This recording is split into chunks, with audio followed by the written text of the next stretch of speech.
Hi everyone, I am Rebecca from ChemKnits, and I just used these candy canes and some sugar sprinkles to dye a sock blank.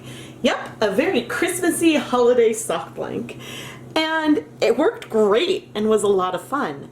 And since it worked so well, I cannot bring myself to just throw away these candy canes. There's a lot of color left. Yes, we see a little bit of pitting from where they started to dissolve a bit on the blanks, but all things considered, there's a lot of candy left. So why don't we leave no dye behind and use these candy canes and the residual sprinkles on some 100% superwash merino yarn. In the spirit of reusing, I took the pre-soak from the sock blank from that Dyepot Weekly episode, which had maybe approximately 6 cups of water and 4 tablespoons of white vinegar, added it to this pot with a few more cups of water. I would say that there's probably at least 2 tablespoons worth of vinegar in here, which is absolutely enough for these colors to bind to our Swish DK yarn. I don't want to just go add the yarn to the pot and then toss in these candy canes, because that could lead to something fairly unbalanced. The dye would really only get on the surface. So let's go ahead and sort of place these candy canes on our yarn and in our yarn. And then we'll mush it together into the pot. But this will hopefully give things a bit of a chance to have like more access to some of these colors. It's still very, very random, very, very, very random, but we should get a little more coverage than we might have on their own. Now, are we going to see speckles? Maybe. Are we going to see some brown? Maybe. This is all really just going to be sort of a fun adventure. We can always add some more color if we need to. But by starting off sort of distributing these candy canes in here, yeah, I think there's just a shot to get the color coverage a little greater than it might have been otherwise. But on the wrong side of the blank we did earlier, the dye penetrated, so there's a reasonable amount of color in these candy canes. Our water is cool, and I just turned on the heat. I'm now taking our sticky yarn mess and adding this to our pot. You know, our yarn was dry, it was not pre-soaked. The colors might spread out a bit. They might not, they might strike really fast. This is superwash yarn, but I think we have a shot at getting something maybe pastel with some pops of color. Yeah, I think that hopefully it will be pretty fun. I'm gonna now go ahead and sort of keep a tiny eye on this as we let things heat up, but I'll come back when we are at a simmer. After 10 minutes, we're getting some nice bubbles, some good heat, and do you see what I see? We've got some pastel greens sort of coming up. I have a feeling that the reds are going to strike quickly and sort of where the candy is located.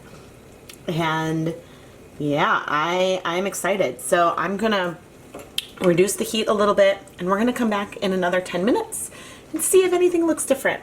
I really want to poke it and see if the candy canes have dissolved yet, but I'm not gonna poke it yet.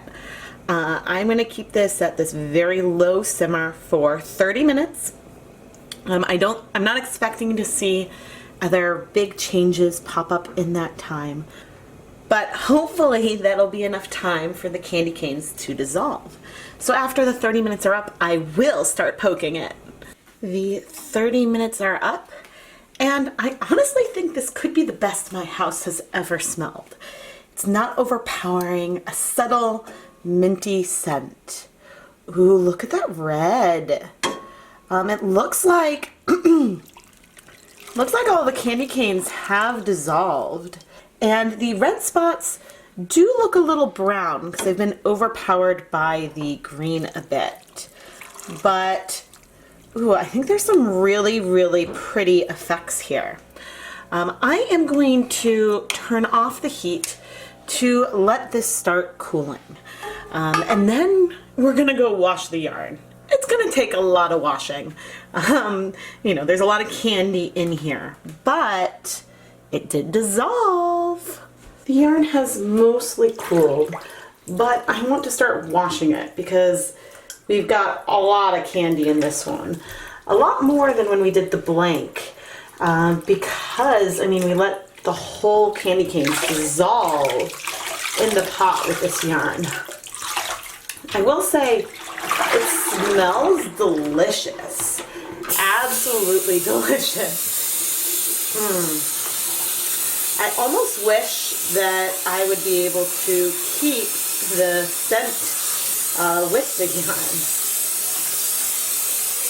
But, I mean, I'd rather not have icky sticky candy cane yarn. I'm adding a bit more soap than I might normally do, and I plan to do a soap round a few times. It does not look like there's really any bleeding. I will say, I'm impressed by how much more green than red there is in this yarn. There's little spots of brown where the red was present, but, you know, maybe if they had spread out, we would have seen some pink patches, but, you know, we know that red strikes faster to yarn. So, if anything, this yarn isn't feeling Christmassy as much as it is feeling sort of like fall, or maybe it's a little wintry with like a trees and branches sticking out of snow, but it's beautiful, whatever it is. And it's dyed completely with sprinkles and candy canes. So what more can you ask for? I am going to keep rinsing this for a while. I want to make sure all of the candy and sugar and whatever else goes into a candy cane has rinsed out of the yarn, and then we'll hang it up to dry and look at what the finished yarn looks like. Here is the finished dry yarn. We have a very, very pastel green yarn, maybe with a little bit of a hint of yellow, with some darker green patches and brown speckles. The brown speckles are actually really, really cool. It's from where the red food coloring struck really shallowly and then was covered up by some of the green that was spreading out.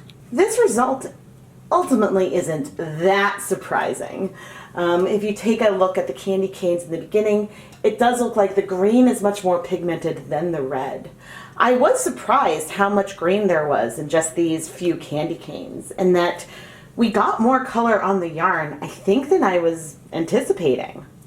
I am also really, really happy that the candy canes did dissolve completely, and all of that dissolved candy did wash out of the yarn. There are a few hints that feel a tiny bit more red, but ultimately, this skein of yarn doesn't necessarily feel Christmassy.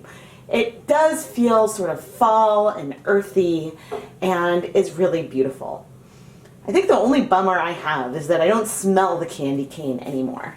Dyeing this yarn resulted in a beautiful aroma in the kitchen that is pretty different from a lot of the other stuff I have tried in the past. I am Rebecca from ChemKnits, and if you enjoyed this video, make sure that you're subscribed to the ChemKnits Tutorials YouTube channel. I release at least 2 new yarn dyeing videos every week, and I love to play around with both unconventional dye sources, like these candy canes, and in more conventional dye sources, such as commercial acid dyes.